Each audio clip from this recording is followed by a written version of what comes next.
The mornings have started to feel softer lately. The light comes in slower, stretching across the kitchen like it knows I'm not ready to rush.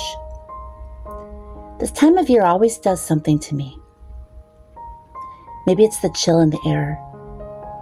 Maybe it's the memories tucked inside the scent of cinnamon and coffee. But as the holidays creep closer, I always find myself thinking about what they used to look like and how different they look now. This year feels quieter. I don't know if it's the world or just me, but I've noticed that the older I get, the less I need the holidays to be grand. There was always a time when I thought peace came from the perfect table, the biggest turkey, and 9 pies cooling on the counter, even if there were only 2 of us here to eat them. It was about doing, baking, wrapping, planning, decorating. But this year, it feels like something inside me finally exhaled. Because if I'm being honest, the holidays can carry a kind of quiet ache. Maybe you felt it too. That tug in your chest when you walk down a grocery aisle and realize how high everything has gotten. How the price of butter, eggs, and even flour feels heavier than it used to. Or when you start thinking about gifts and wish you could do more, but your budget just won't stretch that far. It's a feeling of wanting to make everything beautiful and abundant, and then realizing that love and peace can't be measured in the size of a meal or the number of presents under a tree.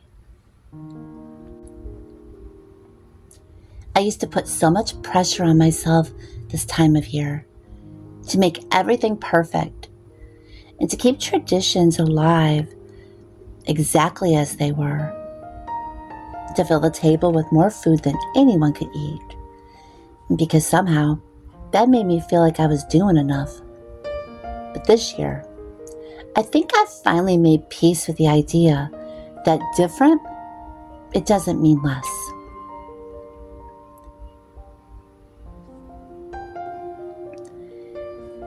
This Thanksgiving, I picked up chicken. Yes, chicken.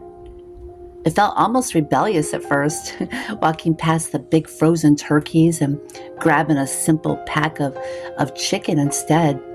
But as I put it in the cart, something about it felt right. It felt peaceful. Because Thanksgiving, it's not about turkey or ham or even pie. Thanksgiving's about giving thanks for what we have and for who's here, who's still here, and for the breath in our lungs, the roof over our heads. It's about slowing down long enough to notice that even when life feels small, grace is still overflowing. So this year, Thanksgiving looks different. It's not the long checklist or the 9 pies cooling on the counter. It's 1 or 2 pies, maybe just 1 if I'm honest. And maybe it's not even from scratch. Maybe it's a chocolate pudding mix poured into a pie crust from the pantry. And you know what? Maybe that's okay. Because sometimes simple can be so beautiful. There's a quiet beauty in making peace with what's right in front of you and saying, this is enough. I've come to believe that Thanksgiving doesn't live in the menu. It lives in the atmosphere we create, in the calm, the gratitude. It's in the way that we keep showing up for one another every single day.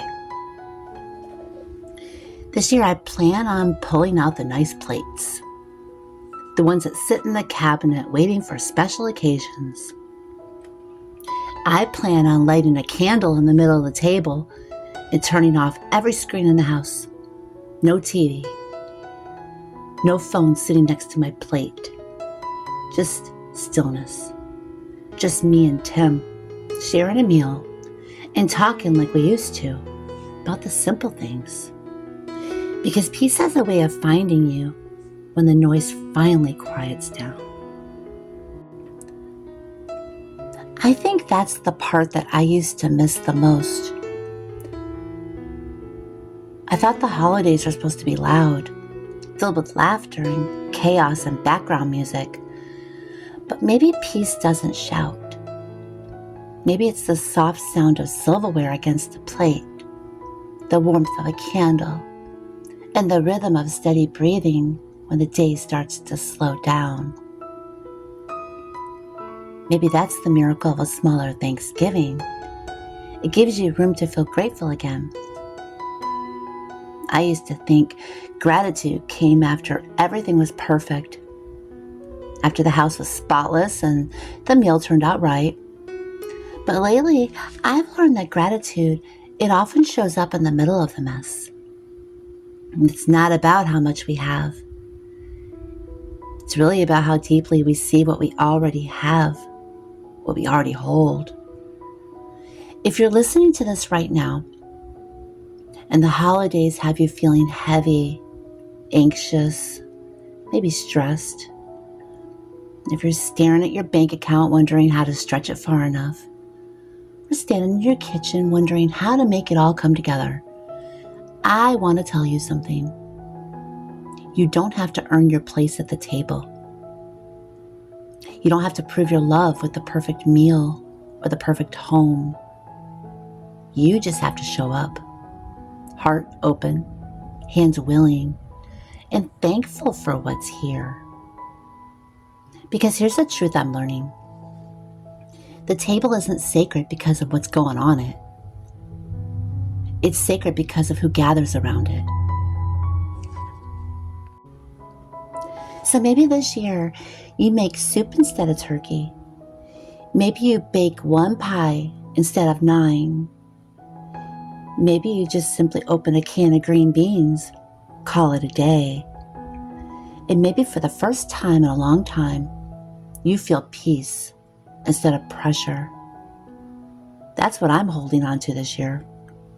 Peace over perfection, presence over production, and gratitude and simplicity over a great big meal. And as Thanksgiving fades into the soft glow of Christmas lights, I want to carry that same peace into the next season. Christmas is going to look different too. It doesn't need the latest decorations, trends, or even the biggest gifts. This year, I'm leaning into the handmade and the heartfelt, the little things that come from love, not from a store shelf. I started working on a few simple gifts, things I can make right here in my own kitchen, like homemade bath salts with soft scents that calm the spirit after a long day.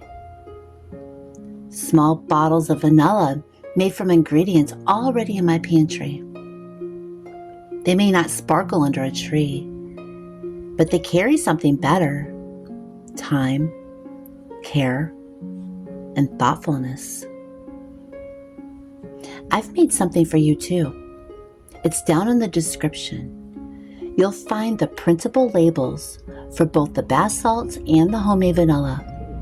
This is my little gift to you, something to help you give simply and with love. Because that's what I think this season is really about. Giving from the heart, not the wallet. I think of all the years I ran myself into the ground trying to make everything perfect. All the years I worried that if the pie burned or the gift wasn't just right, that somehow I failed. But I see it differently now. The beauty of the holidays, it was never in the flawless table or the matching wrapping paper. It was always in the quiet moments, the shared laughter, the smell of something warm from the oven, the feeling of being together. This year, I want to make space for those moments again. So, I am letting go of the long list and keeping what matters most. I am trading big meals for small memories, and I refuse to apologize for it. Because maybe peace has been waiting right here, in the space we make when we stop chasing more. Maybe this holiday doesn't need to be picture perfect. Maybe it just needs to be real. So whether your Thanksgiving table is full or simple, whether you're surrounded by family or just sitting quietly with someone you love, I hope you feel the warmth of gratitude settle deep inside you. I hope you take a slow breath and realize that right now, even here, even in the middle of less, there is still so much to be thankful for. And when Christmas comes, I hope it meets you gently. I hope you let it be what it is, not what it used to be, not what the world says it should be. I hope you find joy in the smallest things, the sound of wrapping paper, the smell of cinnamon, and the way candlelight dances on the wall. This year, I'm learning that peace isn't something you find after everything's perfect. It's something that you build moment by moment, breath by breath, simple act by simple act. Maybe peace looks like chicken instead of turkey. Maybe it looks like one pie or even a plate of cookies. Maybe it looks like choosing rest, choosing quiet, choosing gratitude. That's what I want for all of us this season. May your home be warm and your heart be light, and may you find joy in the little things, because those are the things that last. And if all you do this year is light a candle, share a meal, and whisper, "Thank you," then you've already done enough. Because sometimes when the holidays look different, that's when they become the most beautiful of all. And I'll see you next time.